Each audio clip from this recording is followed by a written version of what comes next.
The next vessel I'm going to talk about is one that's close to my heart.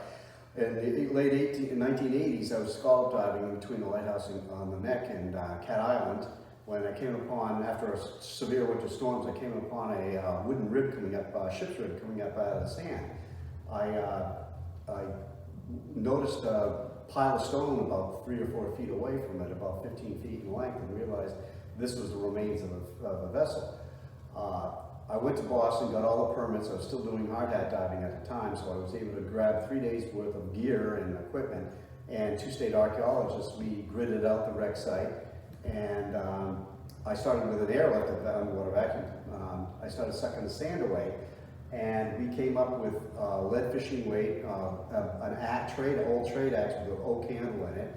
And unfortunately, as I'm sucking the sand away from the stone, human remains, leg bones were coming up out of the wreck site. A set of ribs were on one side of the pile, and the other side had no artifacts, so it laid on its side. And as a mariner, I can tell you, he wasn't going out, he was coming in. He was fighting in. The sails were torn, he was broadside to the waves, and it rolled over and pinned him below the deck bulkheads. The whole pile, so one leg bone was actually snapped in half. But this is the rib I found, actually, with 2 wooden trundle nails in it, and that's the lead fishing weight. We had, at the end of the 3rd day, we covered up the wreck site for its historical preservation. I didn't have the equipment to maintain or restore all the artifacts I was finding, but in the future, maybe.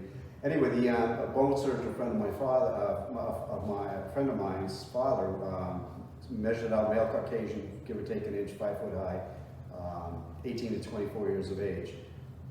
The 2 state archaeologists said this shipwreck happened before the year 1700, in the 1600s, very early, before blacksmiths and foundries were here, due to the lack of iron. We found 2 flukes in the anchor, but no shank.